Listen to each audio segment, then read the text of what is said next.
Eu agradeço a Deus pela oportunidade e agradeço à juventude pelo convite, à liderança, pastor Anderson, Daniel. Tem mais alguém com vocês na liderança? Tem? As esposas, isso, o pastor Anderson, Daniel e as esposas, mas não só, viu, pastor? Os pais e mães de oração também dessa juventude sustentam esses jovens, essa liderança nesse trabalho, e que Deus possa abençoar e continuar usando vocês nesse ministério tão importante que é para essa igreja, o Ministério da Juventude.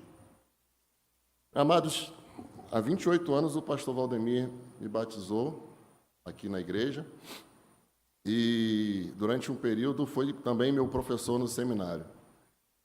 E jovens, vocês me arrumaram um problema muito sério. Vocês me botaram para pregar no dia que o pastor Valdemir está na igreja. A última vez que eu precisei falar com o pastor Valdemir sentado foi, se eu não me engano, no seminário ainda. O pastor Valdemir era meu professor de História do Cristianismo e, naquele momento, a gente foi falar sobre socialismo na Bíblia. E eu nunca me senti com o peso do mundo nas costas como foi naquele dia. Um tema dificílimo. Preparar um sermão para levar no seminário, para a aula de homilética, era fácil. Fácil. Mas falar nas aulas do pastor Valdemir era extremamente complicado. Mas já que vocês me convidaram, agora vocês vão aguentar também. Deus com certeza vai estar falando com vocês, e eu peço para que vocês estejam com seus ouvidos abertos, estejam atentos a tudo que o Espírito Santo entregar para vocês. E eu convido toda a igreja também a inclinar seus ouvidos, estarem atentos aos amados visitantes, porque com certeza Deus hoje preparou esse dia, esse momento, para trazer a mensagem a você. Eu gostaria de compartilhar com os irmãos, então, uma breve meditação sobre o tema desse culto, que é firmando o olhar em Cristo. Firmando o olhar em Cristo. Eu queria usar o texto de Mateus, capítulo 16, versículos 13 até o 18. Quem trouxe suas Bíblias, por favor, dá uma levantada. Pastor, eu já sei porque que o senhor faz isso. Realmente é muito bonito ver o quanto que a igreja participa, traz as Bíblias. A mídia vai estar transmitindo para que os nossos irmãos e amigos da internet também participem conosco. E eu vou estar lendo esse texto e os irmãos prestem atenção e acompanhem. Diz assim, então, a palavra de Deus. Chegando Jesus à região de Cesareia de Filipe, perguntou aos seus discípulos, quem os outros dizem que é o Filho do Homem? Eles responderam, alguns dizem que é João Batista, outros dizem que é Jeremias, ou um dos profetas, Elias. E vocês? Perguntou Jesus. E vocês? Quem vocês dizem que eu sou? Simão Pedro respondeu, tu és o Cristo, o Filho do Deus vivo. E eu lhe digo que você... eu vou repetir o versículo 17. E respondeu Jesus, 16. Simão Pedro respondeu, tu és Cristo, Filho do Deus vivo. E respondeu Jesus, feliz é você, Simão, filho de Jonas, porque isso não foi revelado a você por carne ou por sangue, mas por meu Pai que está no céu. E eu digo a você, Pedro, e sobre esta pedra edificarei a minha igreja, e as portas do Hades não poderão vencê-la. E eu digo que você é Pedro, e sobre esta pedra edificarei a minha casa, e as portas do Hades não poderão vencê-las. Oremos. Senhor, nosso Deus e nosso Pai, nós queremos te agradecer por esse dia, por esse momento. Queremos, Senhor, te entregar os nossos louvores, nossa adoração e estar, Senhor, com os nossos corações e nossos ouvidos atentos à tua voz. Então, nesse momento, Senhor, derrama o teu Espírito sobre a tua igreja e fala ao coração, Senhor, daqueles que precisam e traga a tua mensagem, Senhor, àqueles que necessitam. Amém. Sabe, igreja, volta e meia, nós, como crentes, como cristãos, nós somos confrontados na vida. Somos confrontados pela realidade que vivemos. Parafraseando o pastor Valdemir, às vezes, algumas vezes e até muitas vezes, nós somos confrontados com alguma realidade que, como cristãos, pelo menos, deveríamos pensar ou agir de uma maneira mais fluida, mais simples. Situações essas que se apresentam e que exigem de nós respostas ou atitudes e que muitas vezes não sabemos como responder e nem tampouco como agir. Respostas essas, às vezes, que nos tiram o sentido de direção e nos fazem perder o caminho que devemos seguir. Não sabemos para onde nem para quem olhar. Situações essas que nos tiram o foco de Cristo, de onde o nosso olhar deve estar sempre firmado. No nosso dia a dia, no nosso caminhar, sempre que precisamos andar por um caminho diferente, sempre que precisamos tomar uma direção, seja utilizando o recurso do GPS ou não, nós precisamos focar bem no caminho, prestar sempre muita atenção por onde estamos passando, para que numa próxima vez que seja preciso, então, tomar esse caminho, possamos nos lembrar de maneira mais fácil de onde passamos e assim vamos chegar bem mais fácil, bem mais rápido no nosso destino. É bem provável que, em algum momento, alguém aqui essa noite tenha tentado consertar alguma máquina, um equipamento, alguma coisa. Quem nunca deu uma de mecânico e tentou consertar o próprio carro? Quem nunca deu uma de mecânico e tentou abrir uma máquina de lavar, uma máquina de costurar, ou até mesmo um secador, um simples secador de cabelo? Quem nunca um dia não tentou fazer uma dessas coisas? Mas quando começamos a consertar algo e precisamos tirar os parafusos e abrir o equipamento e remover os seus componentes, precisamos estar prestando muita atenção em cada coisa que fazemos, em cada parafuso que tiramos, em cada componente, em sua posição, as tomadas, para que possamos então conseguir depois montar novamente esse equipamento. No nosso dia a dia, no nosso cotidiano, no nosso meio social, em muitos momentos estamos cercados por muitas pessoas. Se estamos na faculdade, e há jovens e adultos que ainda frequentam a faculdade, se estamos na faculdade, lá estamos cercados por muitas pessoas. Se estamos dentro de um transporte público, ali, com certeza, estamos cercados por muitas pessoas. Se estamos dentro de casa, numa reunião familiar, ali estamos cercados por pessoas. Se vamos à rua, vamos a algum shopping, algum centro comercial, com certeza lá também haverá pessoas. E às vezes nós conhecemos pessoas que quase não sabemos nada sobre essas pessoas. Por exemplo, no nosso local de trabalho, nós conhecemos muitas pessoas por setor, por departamento. Na faculdade, nós conhecemos muitas pessoas, às vezes pela sala de aula que ela frequenta, pelo curso que ela faz. Na própria igreja, nós conhecemos muitas pessoas, às vezes, porque eu sei que as pessoas sentam na galeria, outras pessoas sentam na nave, outras pessoas sentam no anexo. Eu mesmo, por muitas vezes, andando em Campo Grande ou em algum outro lugar, fui cumprimentado por pessoas que eu mesmo não lembrava de onde eu conhecia, eu não sabia se eu conhecia a pessoa ou do meu local de trabalho ou aqui da igreja. Eu tenho certeza que o pastor Valdemir também já passou muito por isso, andando na rua, olá pastor, tudo bem? O senhor lembra de mim? O senhor fez o meu casamento? E o pastor talvez não tenha lembrado. Tenho certeza que o Cizinho também passou por isso várias vezes. Oi, tudo bom? Você lembra de mim? Você cantou no meu casamento? Eu tenho certeza que isso já aconteceu. Mas Jesus, o texto que nós usamos como base, então, para essa reflexão, ele fala exatamente sobre isso. Perdão, irmãos. Perdão. Conforme a nossa rotina no dia a dia, nós vamos tendo contato mais próximo com as pessoas, então, conforme nós vamos criando laços e intimidade com as pessoas, nós passamos, então, a ser capazes de reconhecer as pessoas agora não só por onde ela está, por onde ela frequenta, por que lugar ela senta na igreja, nós passamos a reconhecer as pessoas, então, agora por características físicas. Nós conhecemos, então, as pessoas de longe pelo seu jeito, pela roupa que veste, pela forma que anda, pelos seus jeitos e trejeitos. Nós reconhecemos uma pessoa também pelo seu tom de voz e pela forma como ri.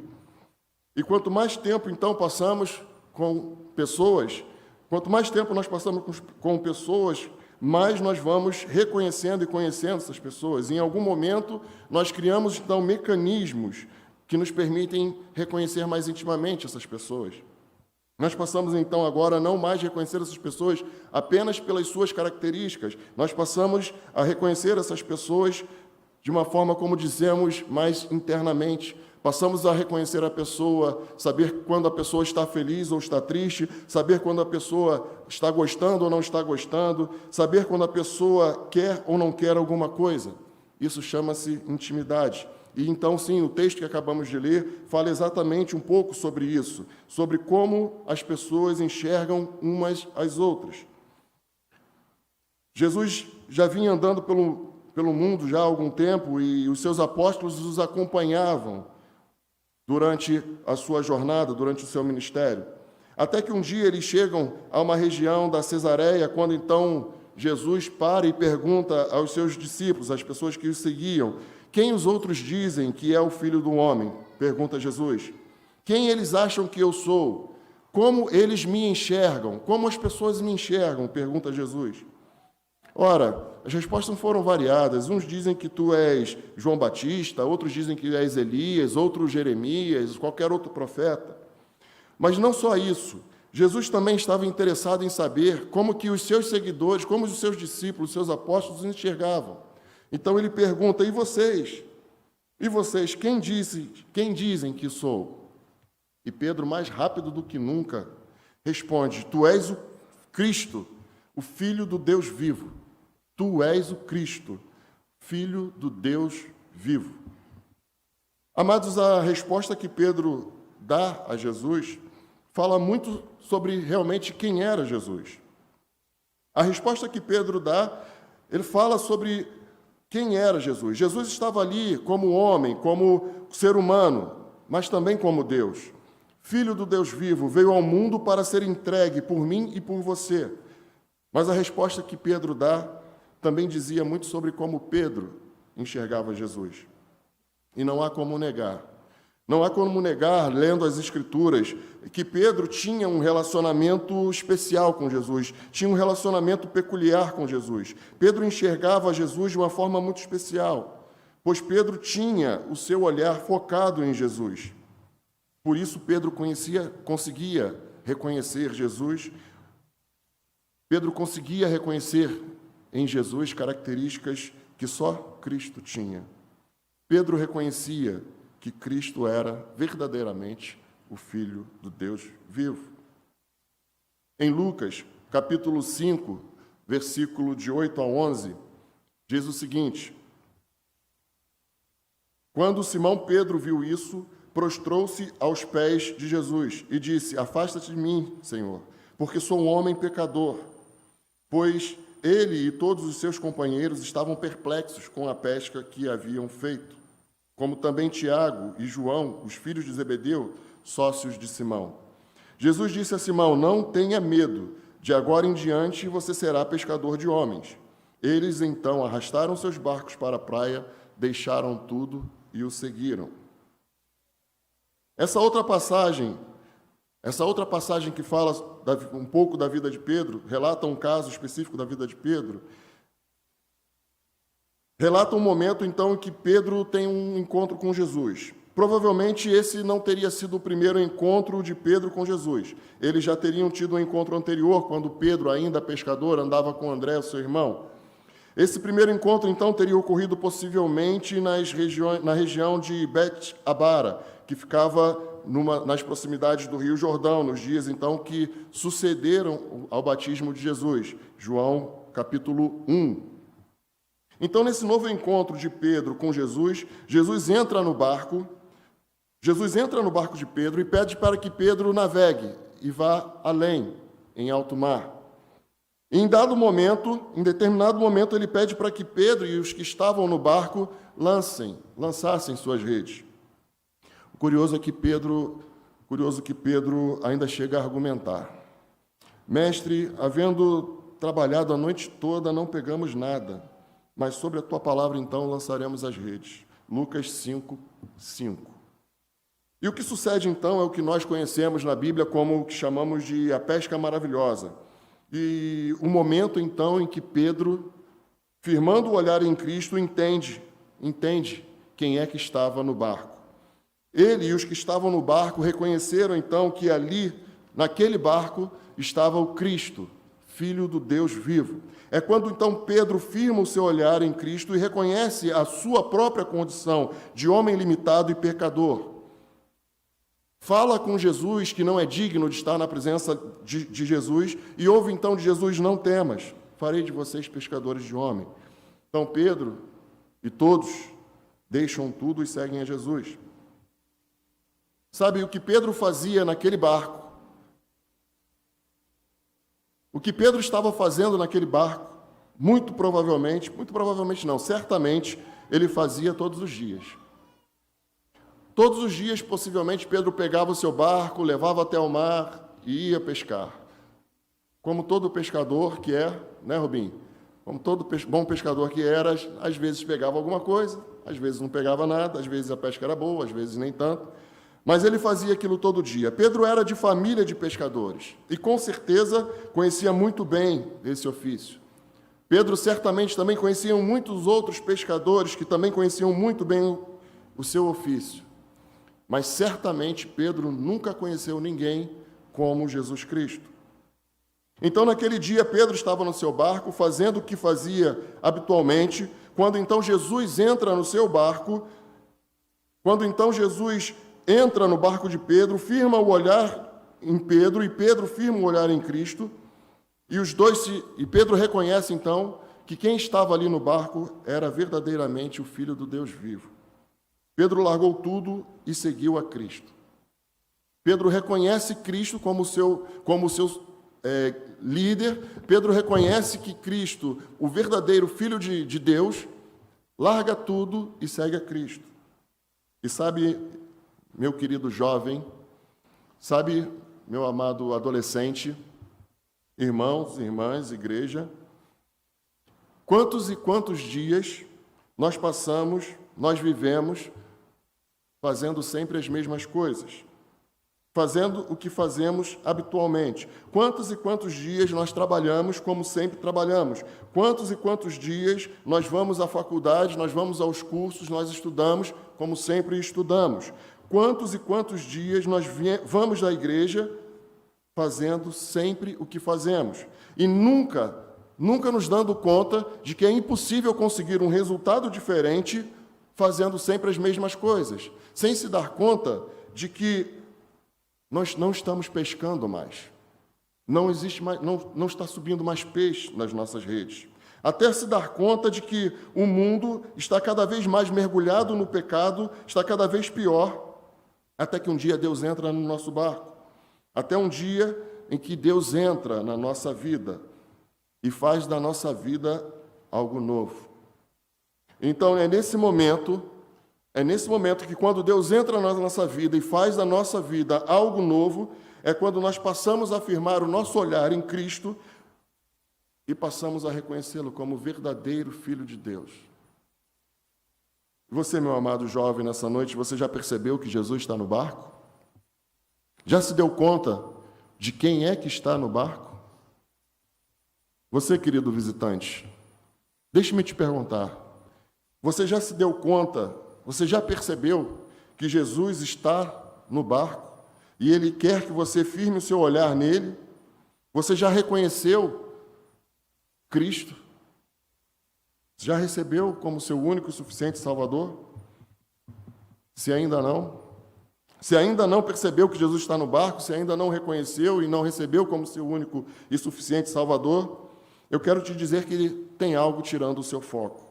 Tem algo deixando você não mais perceber as pessoas que estão no seu barco. E muitas coisas hoje em dia nos tiram o foco e nos fazem deixar de firmar o nosso olhar em Cristo. E uma dessas coisas é o medo. Em Mateus, capítulo 14, versículos 22 a 31, nos conta um caso curioso sobre Pedro. Logo em seguida, Jesus insistiu com os discípulos para que entrassem no barco e eles fossem adiante, para o outro lado, enquanto ele despedia a multidão. Tendo então despedido a multidão, subiu sozinho ao monte para orar, e ao anoitecer ele estava ali sozinho. Mas o barco já estava a considerável distância da terra, fustigado pelas ondas, porque o vento soprava contra ele. Alta madrugada, Jesus dirigiu-se a eles, andando sobre o mar. Quando o viram andando sobre o mar, ficaram aterrorizados e disseram: "É um fantasma", e gritaram de medo. Mas Jesus imediatamente lhes disse: "Coragem, sou eu, não tenham medo." "Senhor", disse Pedro, "se és tu, manda-me ir ao teu encontro sobre as águas." "Venha", respondeu ele. Então Pedro saiu do barco, andou sobre a água e foi em direção a Jesus. Mas quando Pedro reparou no vento, ficou com medo e, começando a afundar, gritou: "Senhor, me salve." Imediatamente Jesus estendeu a sua mão, o segurou e disse: "Homem de pequena fé, por que duvidou?" Mais uma vez, vimos aqui Pedro, que havia reconhecido Jesus como verdadeiro Filho de Deus, como Filho do Deus vivo. Mais uma vez, vemos Pedro numa experiência desafiadora em sua jornada com o Mestre. Ele sabia quem era Jesus, ele olhava para Jesus. Pedro tinha o seu olhar firmado em Jesus. Então Pedro confiava que, se Jesus o chamasse, ele também poderia andar sobre o mar. O texto de Mateus, que eu acabei de ler, nos mostra uma atitude de coragem de Pedro. Ele pede para que Jesus o chame, Pedro pede para que Jesus o chame, para que ele também possa andar sobre o mar. Pedro mostra coragem nessa ação. Pedro mostra coragem ao se colocar para o lado de fora do barco. Pedro mostra coragem para se pôr de pé sobre a água. E Pedro demonstra coragem para dar passos em direção a Cristo sobre o mar. Sabe, Pedro deve ter se colocado de pé, olhado em direção a Cristo, firmado o seu olhar em Cristo e começou a caminhar e começou a andar sobre o mar até a direção de Cristo. Em nossas vidas, meus amados, me permitam fazer essa analogia, em nossas vidas também é assim. Quantas e quantas vezes nós estamos no barco e decidimos colocar a nossa vida diante de Jesus. Pedimos que Jesus esteja no nosso barco, esteja conosco e nos faça vencer os desafios. Pedimos para que Jesus nos chame para andar também sobre o mar. Quantos desafios nós temos no nosso dia a dia? Jovens, quantos desafios vocês têm para escolher uma profissão, para escolher um curso superior? Quantos desafios nós todos temos em nossos empregos, nos nossos trabalhos? Quantos desafios tem um adolescente, e aí eu uso o que o Cauã falou na sua pregação na última semana, quantos desafios tem um adolescente quando quer chamar uma menina para ir ao shopping? Quantos desafios, amada igreja, quantos desafios o Servindo Como Sou tem em cumprir a sua obra aqui na Igreja Batista do Parque São Basílio? Quantos desafios o Resgate, o Ministério Resgate tem para fazer cumprir o seu ministério aqui nessa terra? Quantos desafios essa igreja passa? Quantos desafios o pastor Valdemir tem na direção dessa igreja? Mas eu sei, irmãos, eu tenho certeza de que todos esses desafios que se apresentam na nossa frente, em todos esses desafios temos Jesus como nosso socorro bem presente. Nós temos em Jesus o nosso Salvador, e Ele está pronto a nos estender a mão quando clamarmos. Basta termos os nossos olhos fixados, firmados em Cristo, sair do barco e caminhar sobre as ondas. O texto ainda diz que, em determinado momento, Pedro, durante a caminhada de Pedro sobre o mar, Pedro começa então a perceber o vento e as ondas. E nesse momento Pedro sente medo e começa a afundar. Eu não sei o que te traz medo, meu querido irmão. Eu não sei o que te assusta. Eu não sei se são as doenças, eu não sei se são as dores, eu não sei se é a violência do mundo. Eu não sei o que faz com que um jovem tenha medo hoje. Eu não sei o que o adolescente sente hoje. Não sei qual é o medo de vocês. Mas eu tenho certeza de que quando vocês clamam, Jesus estende a mão. Deus estende a mão. Um dos maiores medos que a sociedade tem hoje, e isso foi comprovado. Os médicos falam que a doença do século não é mais o câncer, a doença do século hoje em dia é a depressão. Porque hoje, através de exames, você consegue detectar muito precocemente muitas doenças que sobrevêm sobre nós. Mas a depressão, ela depende de muitos estudos, muitos outros diagnósticos antes para que você detecte a depressão sobre uma pessoa. Então, o medo da rejeição hoje é o maior medo em que o ser humano tem na sua vida. As pessoas têm medo de serem rejeitadas e não serem aceitas no meio em que vivem. Os jovens hoje, os adolescentes hoje estão cada vez mais se perdendo, porque acabam cedendo ao medo de não serem aceitos em seus grupos sociais. E para serem aceitos, eles acabam renunciando o que acreditam para estarem inseridos num meio em que não pertencem. Sabe, meus amados, ninguém precisa temer o vento quando estiver com os olhos firmados em Cristo. Você não precisa se comportar com os padrões do mundo, você não precisa aceitar as condições que o mundo impõe para ser aceito. Nós não precisamos nos comportar conforme os amigos da faculdade se comportam. Nós não precisamos agir como as pessoas de fora da igreja agem. Nós não precisamos estar envolvidos em meios que não estão de acordo com os princípios cristãos. Nós não precisamos ceder às chantagens do mundo. Tudo isso é prestar atenção no vento. Tudo isso é prestar atenção nas ondas. Tudo isso é estar com os olhos firmados em qualquer coisa, menos com os olhos firmados em Cristo. E quando nós estamos dessa forma, com medo, nós começamos a afundar. E quando Pedro começa a afundar, então, ele volta o seu olhar para Cristo, ele firma novamente o seu olhar em Cristo e diz: socorro. A forma como Pedro olha para Cristo nesse momento fala muito sobre o momento em que Pedro estava passando. Pedro estava com medo. E qual é o seu medo, meu querido irmão? Qual é o seu medo, meu querido jovem, adolescente, meu querido visitante? Qual tem sido o seu medo? E eu quero te dizer que não importa o vento, não importa qual é a tempestade que você esteja enfrentando. Deus está perto de você, e ao seu clamar, Ele vai estender a sua mão para te ajudar. Basta com que você firme os seus olhos em Cristo. Amém? Mas a forma como Jesus olha para Pedro também diz muito sobre como Deus enxergava Pedro. A forma com que você olha para Deus hoje diz muito sobre como você enxerga Deus. E Ele te ama. Ele quer ser o Salvador da sua vida. Ele quer ser o Senhor da sua vida. Você não precisa duvidar. Deus diz para você que está do seu lado. Basta você firmar o seu olhar em Cristo. Você, adolescente, me diga, qual é o seu medo? Firme o seu olhar em Cristo. Firme o seu olhar em Cristo. Firme o seu olhar no sacrifício que Cristo fez por você na cruz. Segunda coisa que eu quero refletir com a igreja sobre o que tira o nosso foco de Cristo está em Mateus 26, 30 ao 33.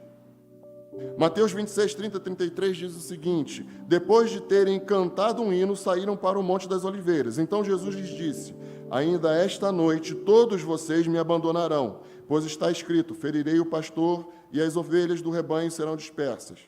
Mas depois de ressuscitar, irei diante de vocês para a Galiléia. Versículo 33, Pedro respondeu: ainda que todos te abandonem, eu nunca te abandonarei. O texto de Mateus, agora, gira em torno de alguns eventos que antecedem, então, a prisão de Jesus e a sua crucificação. Jesus havia cumprido parte do seu ministério aqui durante 3 anos e 6 meses e foi até Jerusalém para entregar-se crucificado para a salvação de todos nós. Ele deixou a sua posição de glória para cumprir exatamente o desejo de Deus. Porque é verdade que sem esse sacrifício, sem o sacrifício de Jesus, não haveria possibilidade alguma da salvação, da condenação eterna. E agora, próximo de passar pela maior das suas provações, o Mestre preparou os seus discípulos e estava preparando a si mesmo para o que estava por vir. Então Pedro diz que, ainda que todos abandonassem, ele, Pedro, nunca abandonaria. Sabe, amados, nós somos autoconfiantes quando achamos que somos capazes de fazer qualquer coisa. Somos capazes de fazer qualquer coisa e que nada nunca irá acontecer conosco e nem ninguém nunca irá nos repreender. A autoconfiança é um perigo na nossa vida, no nosso dia a dia. Mas ela é um perigo maior ainda na nossa vida espiritual. Se nós somos motoristas, um motorista que acha que consegue fazer uma ultrapassagem ou uma manobra arriscada, agindo de maneira imprudente, ele não coloca só a sua vida em risco, mas a autoconfiança coloca ele e os outros em risco.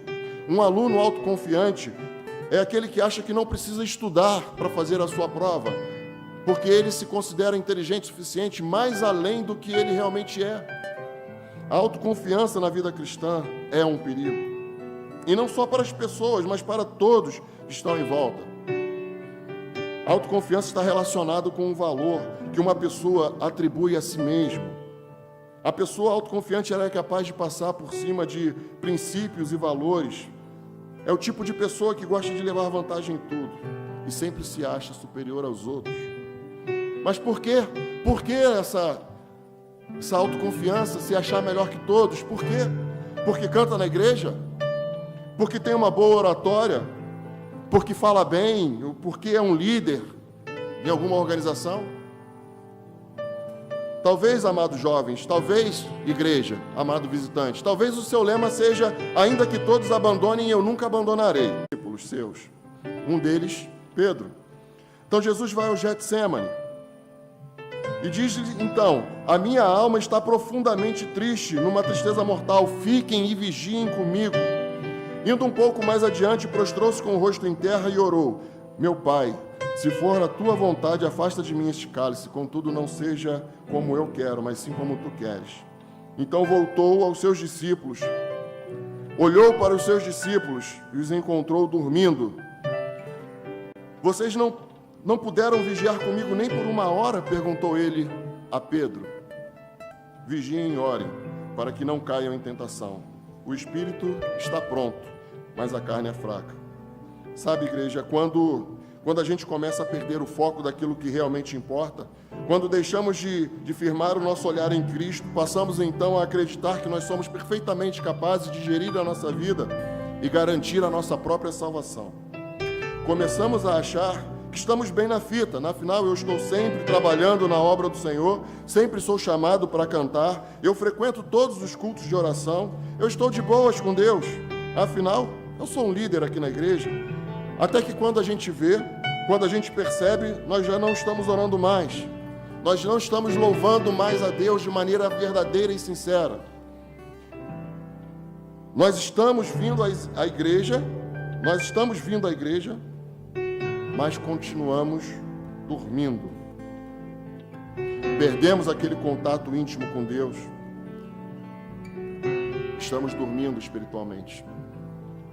Meus queridos, cuidado com a autoconfiança. Precisamos estar atentos contra as ciladas do inimigo.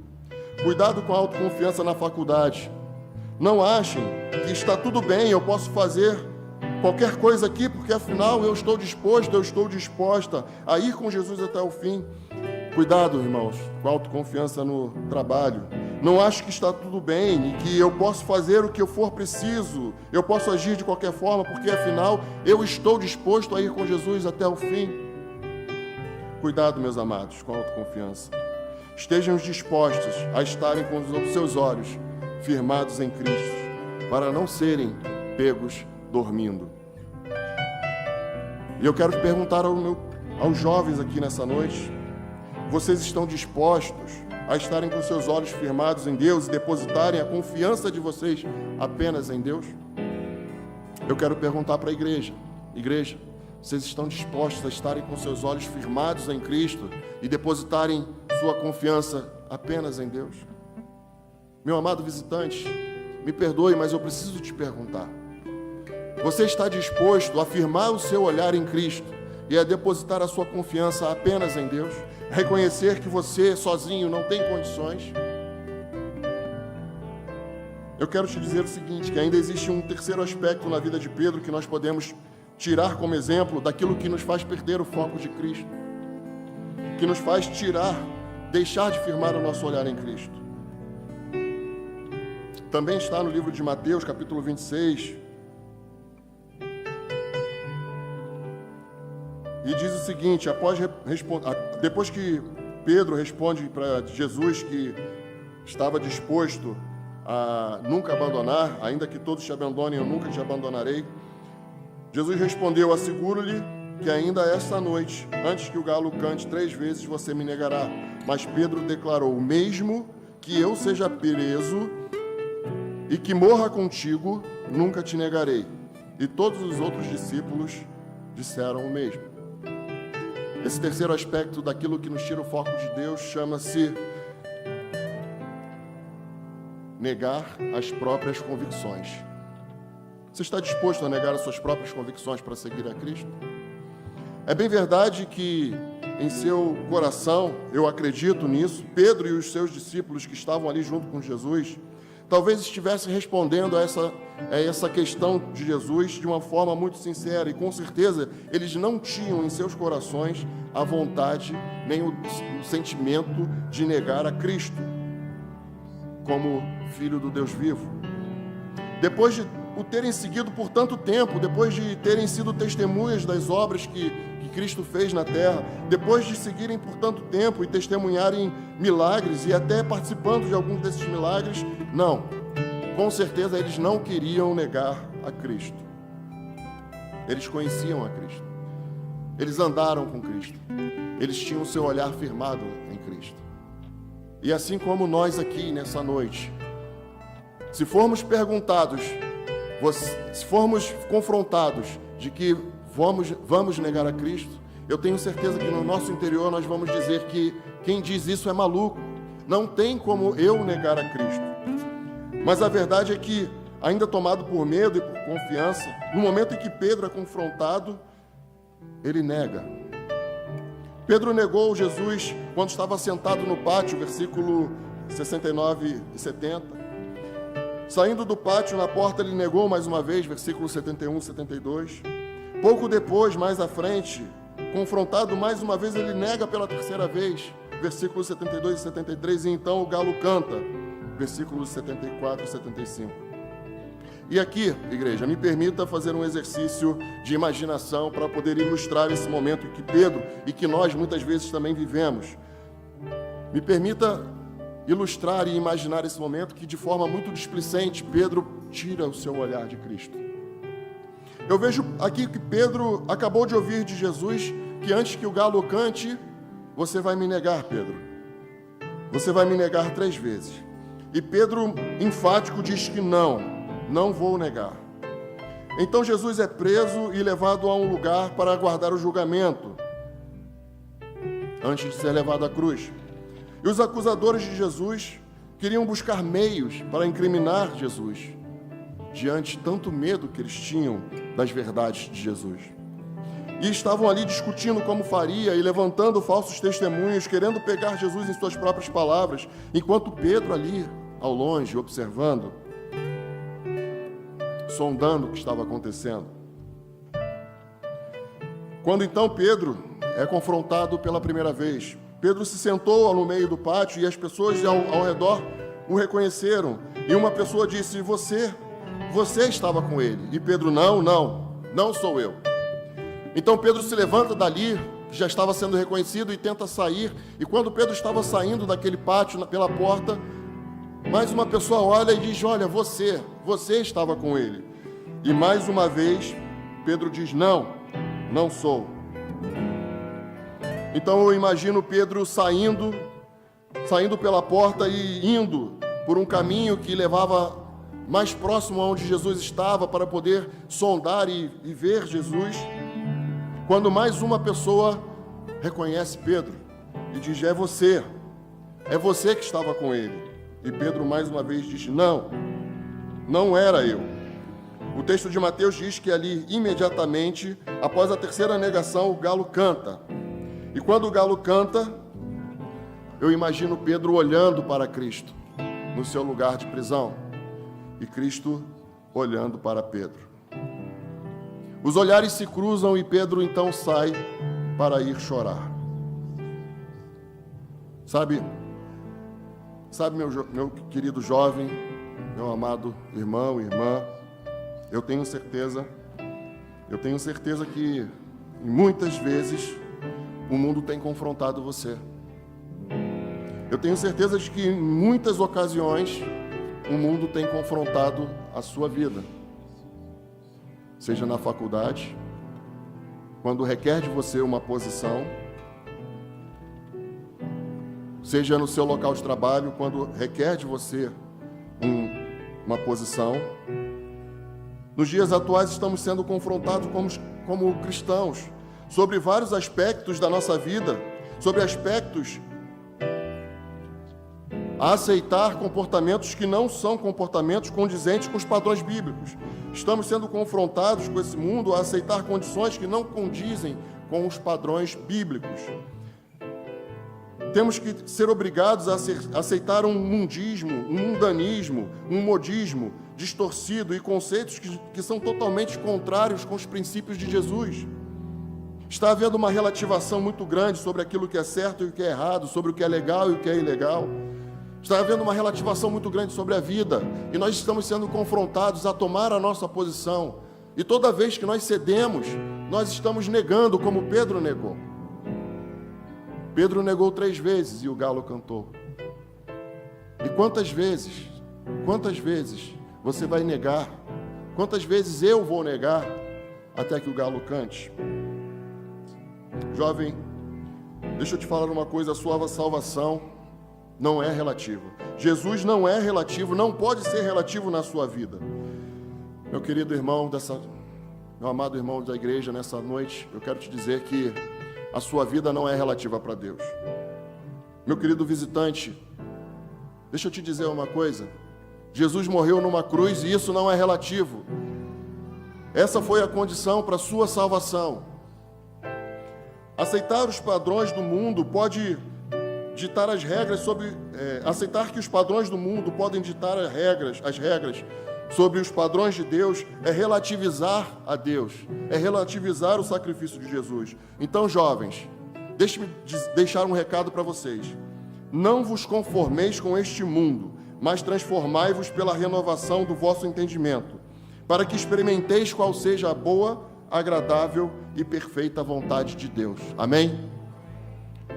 Enquanto a equipe de louvor se prepara, eu quero te convidar, meu amado irmão, meu querido irmão visitante. Eu queria te convidar, jovem e adolescente. Quero te convidar a refletir sobre a sua vida. Nós comentamos sobre 3 aspectos. Existem muito mais aspectos que nos tiram o foco de Cristo.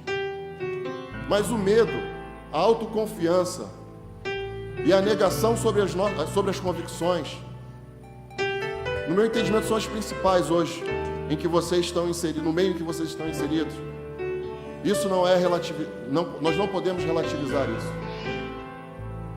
Eu quero te convidar a meditar nisso, aquilo que te dá medo. Se você tem medo, entregue seu medo a Cristo, entregue seu medo a Deus. Firme o seu olhar em Deus, clame e Ele vai te salvar. Não confie nos seus próprios sentimentos, nós não somos capazes de gerir nossas vidas, nós não somos capazes de garantir a nossa própria salvação. Confie em Deus e não negue que Jesus Cristo morreu na cruz como sacrifício vivo para a redenção dos nossos pecados. E se você nessa noite entendeu isso na sua vida, eu quero te convidar a vir aqui na frente, porque nós queremos só orar por você. Nós queremos compartilhar isso com você nesse momento de oração.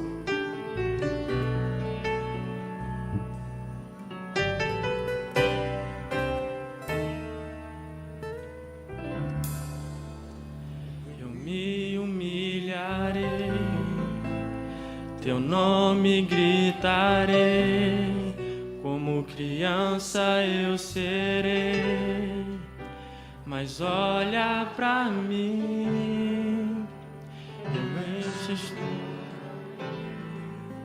Na figueira subirei, aos teus pés eu chorarei, mas olha pra mim.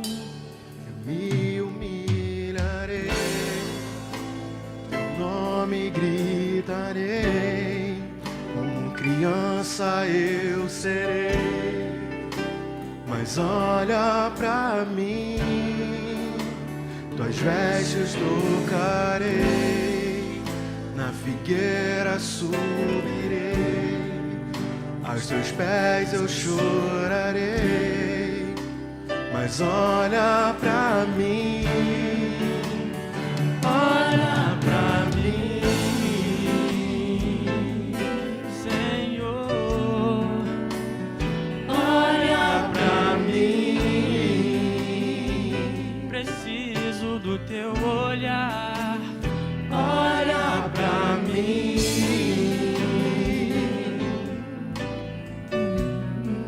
Pois eu preciso do teu olhar.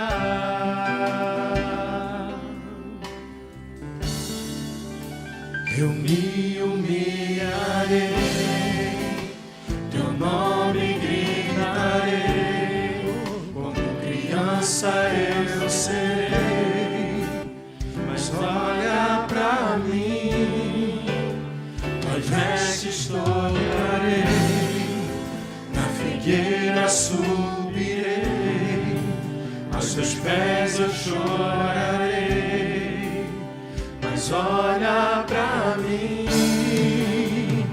olha pra mim, Senhor, olha pra mim, preciso do teu olhar. olha pra mim,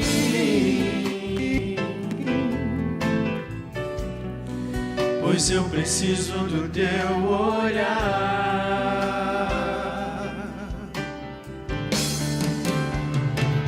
Olha pra mim, Senhor, olha pra mim,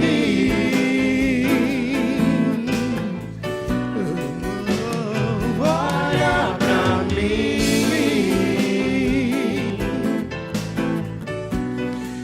pois eu preciso do teu olhar.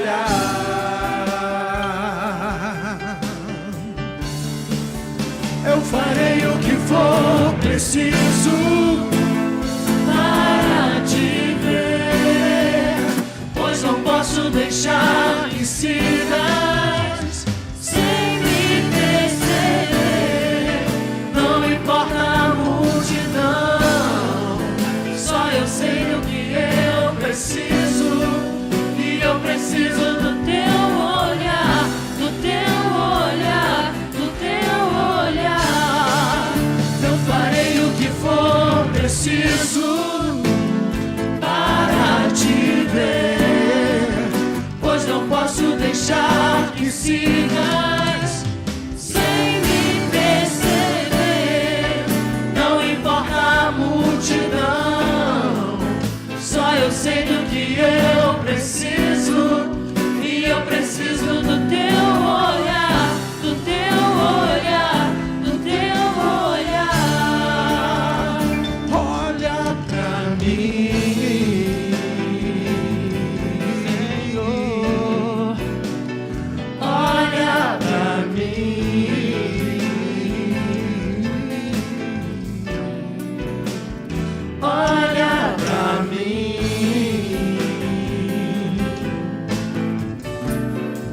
pois eu preciso do teu olhar,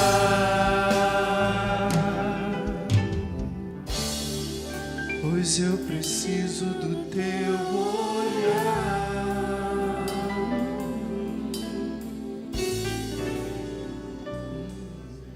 Senhor, meu Deus e meu Pai, queremos te agradecer.